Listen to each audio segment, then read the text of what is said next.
Hi, my name is Daphne Duperville, and I am applying for the HealthCorps Coordinator Program. So today I have to describe a program that I would initiate within my school or community. So I'm just going to read it off. It says in no more than 500 words, I basically have to describe how can I improve the health conditions within my community or within my personal environment. Well, before I begin, I would like to say that I am going to initiate this program within Elizabeth, New Jersey. Elizabeth, New Jersey is considered a low-income, disadvantaged neighborhood. The school systems are within the Abbott district. So the two main things that I see within my community that I believe should be addressed is obesity and nutrition. When you are living in a low income neighborhood, what you often see are three things on every corner. The first would be either a corner store, which doesn't necessarily has fresh produce, and if they do, it's limited and it's not really nutritional. The second one would be a liquor store, which often do not,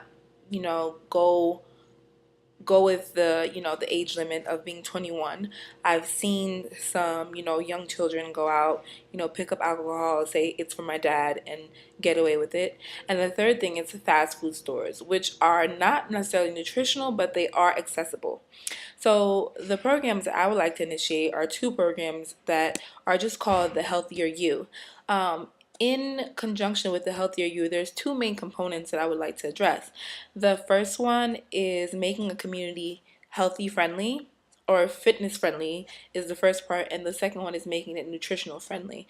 So I'll first talk about the nutritional aspect of the community.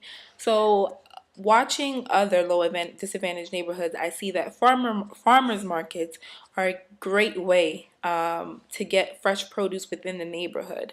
So first, I would like to initiate a farmers market, but I would like to take it to a whole nother level. The first is oftentimes when even if there is a farmers market, a lot of community members do not know that these services exist. So advertisement is a very, very big key component. So how do you advertise? I mean, of course, number one, there are sending out pamphlets and saying that the farmers market is here, but also sending out a calendar.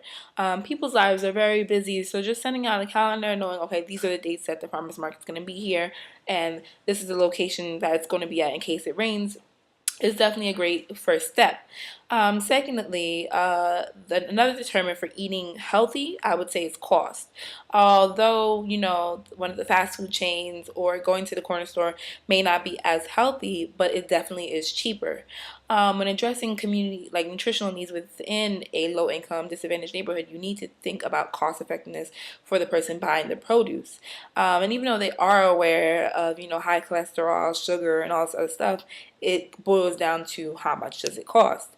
So in order to address the cost, I wanted to, number one, find a way to kind of implement a system where food stamps or WIC, which is women, infants, and children, food vouchers could be accepted.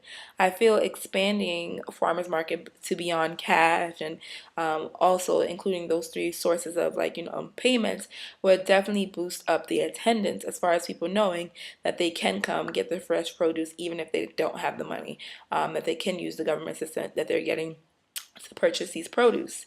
Also, another challenge that I found with actually, creating a farmer's market is number one, transportation. There's a lot of people within the community that are not mobile. So how do you deal with those?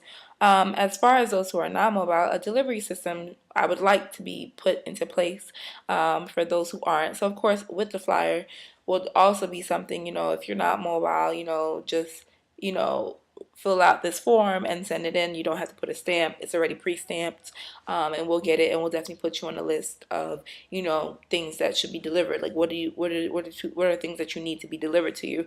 So again, making that initial contact is very, very key. So aside for those who are mobile, although initially I would like to put a farmers market in every ward within my community, I know that sometimes it may be a bit costly. So how do you address having a farmers market in one location and to people who don't necessarily live within that location? Well, I thought of shuttles. Shuttles are an easy way to bus people back and forth. Having a pickup point and a drop-off point is definitely key. So that's far as the nutritional aspect goes and addressing what I want to do and the challenges that I would impart. On the second one is fitness. Fitness is also one of the key things in living a healthy lifestyle and also combating, obesity along with eating healthy. So, as far as challenging obesity, it's understanding what the community needs, understanding the community dynamics.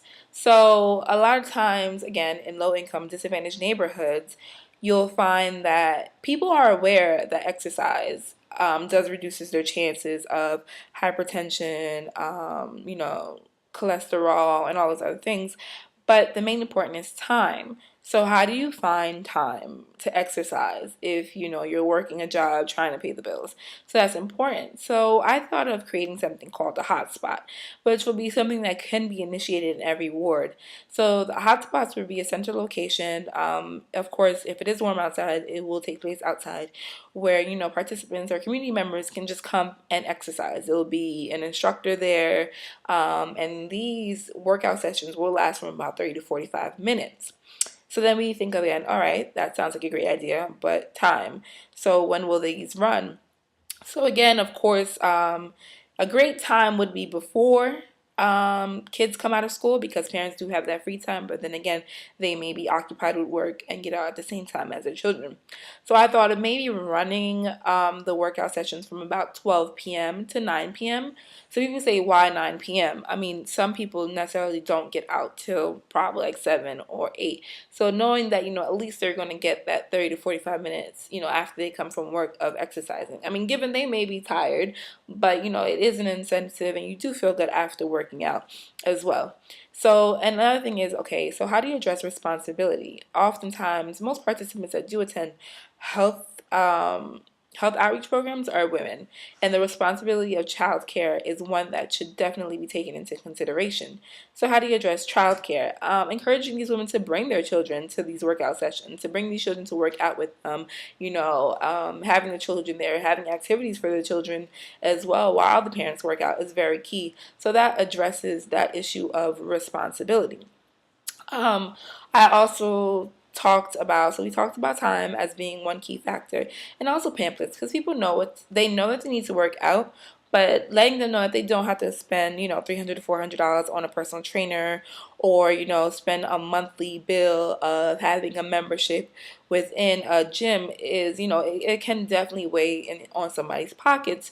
So, sending them pamphlets on how to work out within the home, how to cook healthy within the home. So not necessarily to completely like, oh, you can't eat this, you can't eat that, but telling them, okay, a little bit less of this goes a long way. And I think that's just the first steps that need to be taken.